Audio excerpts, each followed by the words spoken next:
So there's been a lot of talk and discussion about what is happening with Microsoft. Are they getting out of the console business? There's some rumors going around, and it's just rumors at this point. Microsoft has already responded, saying that they are still making their next generation system, but how that system's going to be, if it's going to be more of like a PC branded box, some type of licensing deal like a ROG Ally, it's yet to be seen. But yes, right now it does seem like Microsoft still has their plans, but I do think that if you look at this as someone like myself, who's been playing games for decades now at this point, and has pretty much purchased every single Microsoft system, main system that has ever been released, I don't understand why they didn't follow the script that made their most successful system of all time very successful, at least in my opinion overall. Now there is an industry legend, a Canadian industry legend. His name is Victor Lucas. This guy created some of the best shows back in the day for gamers before YouTube,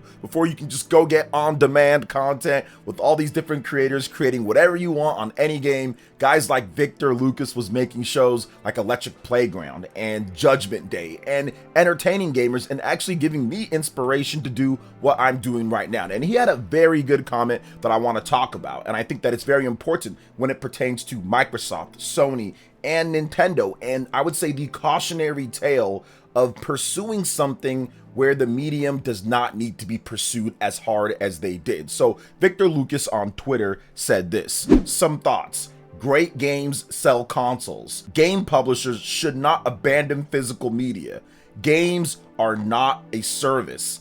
Games are an art form that people desire to collect, enjoy, share, and experience again and again. We move too quickly towards turning these ambitious experiences into clickable buttons in empirical digital libraries. We've traded in the cultural renaissance of collecting for the isolation of trend-chasing convenience. And you know what? Maybe we're just old men shaking their fists at the cloud, but I agree 1000% times 10 with Mr. Victor Lucas. Yes, digital is great. Game Pass can be great.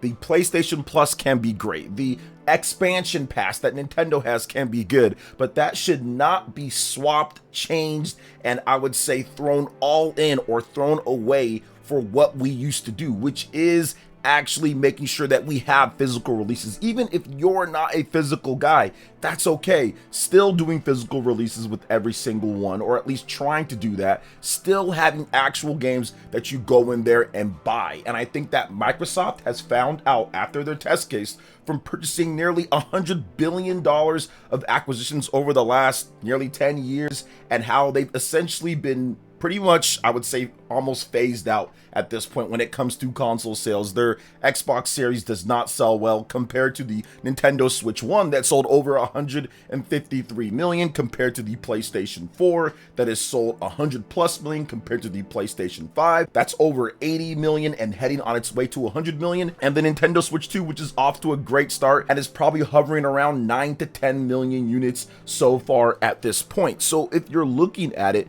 that's what we need to kind of uphold and kind of go through with gaming. Microsoft found out that no, you can't just do a service. You have to actually sell games. And I think that's why they're not really tripping too bad about this whole Game Pass price increase. Yes, will people cancel their service? Absolutely, people will cancel their service. But I think that they're actually trying to train the rest of the people that are left and even other people, hey, you're going to buy our games now at this point, because $30 per a month, if you total that for the whole year, that's $360 for the year if you're going with Game Pass Ultimate to get the day one games and all of the best perks overall compared to the other two tiers, which are not quite as good overall. I think that Microsoft is trying to just, I would say, quietly admit that it didn't work and that people do actually need to buy the games. And on top of that, they've actually found a whole new base of people to purchase their games with Nintendo in addition to Sony. Look at the Forza Horizon game and how well that sold on PlayStation. Look at how they're bringing over Indiana Jones to the Nintendo Switch 2, and that should do well too, based off of it being Indiana Jones and of course coming to a hybrid platform that you can pick up and play. So I do think that Microsoft is realizing this. I think Microsoft's higher ups have realized this, and I think it's something that Phil Spencer Spencer, Sarah Bond, Aaron Greenberg, and crew, I don't know if they were opting for this type of measure, but I think at the same time, it's also still collectively their vision that did not work out. They didn't get 50 to 100 million subscribers like they were aiming for when it comes to Game Pass. They weren't able to sell the system enough because of what? Well, you didn't have enough big first-party games to sell the console. And I think that that's something that I've argued with so many Xbox people, with so many people, with even on PlayStation, even anywhere, where they don't think that exclusives sell systems, but exclusives do sell systems. Exclusives are important to the fabric. I think that that brings competition. It brings competition, it brings hype, it brings excitement to your platform. You can do a show like a Nintendo Direct, and you can bring it with all sorts of games like Fire Emblem and Mario Tennis and all different types of stuff that's happening, Yoshi, all these different games that are going to be exclusive to the platform. Or you can bring it with Donkey Kong Bonanza and Hyrule Warriors Age of Imprisonment, and also Kirby Air Riders and Metroid Prime 4. It creates a certain level of excitement around the system that just having all multi-plat doesn't do. It just doesn't do that, and it doesn't push people to go out there and buy it, because you can essentially buy it on anything that you want. If you've got a PC, or if you've got a PlayStation, or if you got a Nintendo Switch, whatever the case is. So I think that Nintendo, and I think that Sony, obviously they're going to keep doing what they're doing, because this is the case study that no, subscription services aren't just it, and you're going to have people to actually buy your game. You're going to actually have to have exclusive games to push the system, at least for a bit, you know, at least do what Sony's doing. So I think that overall Microsoft bet on Game Pass, they bet on a subscription service, and it didn't work out. Now, that doesn't mean they're going to go away. That doesn't mean Xbox is done for forever or anything, but it does mean that that whole subscription service and the whole way that they were doing it, it just has not worked, especially in today's day with the amount of marketing and budgets and the amount of money that Microsoft is worth. And they can't sell 30-40 million systems in 5 years now. At this point, they're struggling to hit 40 million, and you're seeing stores remove the Xbox Series or clearance it out just to get rid of it. Yeah, I think that it's definitely one of those things to where that plan failed, and obviously Sony and Nintendo's plan of having exclusives and kind of pushing that to drive console sales and having big games that are exclusive on that platform, I think that is pretty much the way to go going forward. But we'll see in the future what happens. We'll see what Microsoft's plans are for the next generation. But I really love what Mr. Victor Lucas had to say here, and it's something that I echo and probably will talk about more in the future and have more videos discussing it. But once again, we still need to wait and see what's going to happen with Microsoft. Let's wait and see for the plans. Let's see what they actually end up doing. But I do expect them to do some type of PC box where, yeah, you can play it like Xbox, but then you can also have like Steam or other storefronts, and it's almost like a ROG Ally type of thing where it's like a licensing deal and it's not a closed box type of system like we've seen before in the past from them with the Xbox One and the Xbox 360 and the original OG Xbox and Xbox Series. So we'll see. Overall, it's definitely an end of an era if that does happen. But what do you guys think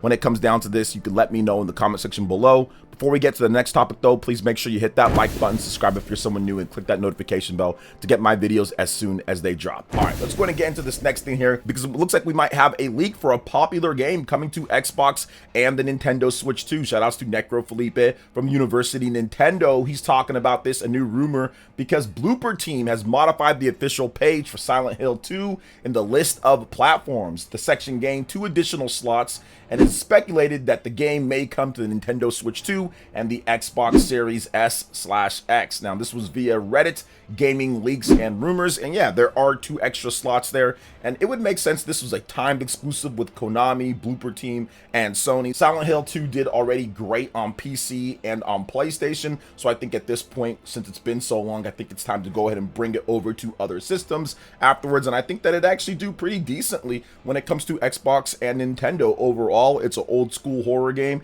They took it, remade it, and it's pretty good based off of what people had to say back when they played it. And people were a little bit worried because it's Blooper Team overall, but Blooper Team has committed to trying to be better when it comes to what they do. They did a great job with Silent Hill 2. A lot of people even had it as their game of the year when it came out. But yeah, expect to see a lot more big third-party titles coming over to the Nintendo Switch 2. I think the news with Xbox and kind of what's happening here is definitely something that publishers and developers are taking note of, because you just can't rely upon Xbox having something traditional when it comes to a console and the sales of that, especially if they're going into the realm of kind of like open PC box type of thing next generation. What's going to happen with the current one when it comes to Xbox Series S and X? So the Nintendo Switch 2 is selling, and it's probably going to pick up some sales from people dropping off overall too. So I do think that it's a good idea for a lot of developers, not just Blooper Team and Konami, to get their games that were on just PlayStation or on just Xbox over to Nintendo Switch 2, but also make sure that you invest in the future to get something like how Ubisoft has it with Star Wars Outlaws, to where you can bring over your big games, and not only can you bring them over, but they actually play really good on there and run really good, and I would say beat the expectations of what some people might be thinking about the system and its powers. So they need to get that going overall, which, yes, a lot of the big publishers, big developers, Blooper Team, they do have a dev kit. They did Chronos, so they're already getting experience and they're already working on different things. So yeah, expect Silent Hill 2, expect other big games to be coming over. I expect there to be a lot of announcements when it comes to Nintendo Switch 2 next year. In 2026 will be a much bigger year for announcements from third-party developers than it was this year, as more of them get their kits and actually start developing and porting over their games overall. So I think it's going to be a pretty exciting year next year for the Nintendo Switch 2, as we get more ports over that didn't come over to the Nintendo Switch 1 and other games that should be making its way to the system. So what do you guys think about Silent Hill 2 and kind of what's going on there? You can let me know in the comment section below. But now we are going to move on to another topic here, and that is the Nintendo Switch 2 eShop charts. And I love looking at these every single week because it gives us an idea of what Nintendo Switch 2 fans are playing. What is the stuff that is popular? What are the games that are really getting a lot of attention? And Nintendo's strategy as well, for better or for worse, when it comes down to what people see and probably what they see when it comes to marketing, because a lot of people look at those best sellers and say, okay, I want to check this game out. Other people are playing this game. So right now, Final Fantasy Tactics: The Ivalice Chronicles is at the top of the board, and this is music to my ears because Square Enix put up a post the other day talking about Final Fantasy Tactics, and hey, look, you can play this game. So they're really hyping up the Nintendo Switch 2, hyping up that version of being able to play it easily anywhere that you want. It's the easiest system to just pick up, play anywhere, and have the game going. So I do love that about Final Fantasy Tactics, and of course Square Enix doing that. But we've got more here too. It's not just first party stuff, it's third party stuff that's doing well. Hades 2, obviously Donkey Kong Bonanza, great. You're gonna see Donkey Kong Bonanza probably in the top 15 for years to come. EA Sports FC 26, Hollow Knight Silk Song, Little Nightmares 3 Deluxe Edition, Mario Kart World, Super Mario Party Jamboree, Nintendo Switch 2 Edition, plus Jamboree TV, Madden NFL 26. I'm surprised that game is still in the top 10. That's actually pretty good for a Madden game. Cyberpunk 2077, The Legend of Zelda Breath of the Wild Switch 2 Edition, Donkey Kong Bonanza Bundle, Star Wars Outlaw still hanging in there, Pac-Man World 2 Repack, great remake of the classic PS2 platformer, and Hogwarts Legacy Deluxe Edition makes its way back in as well. Hogwarts is one of those that disappears then comes back every now and then, but love to see this. A lot of third party, a lot of variety. You got some games from launch, you got some games afterwards overall. You got new games popping up like Hades 2 and Final Fantasy Tactics. You got stuff like Silk Song still going strong. Little Nightmares is a little bit newer coming up here as well.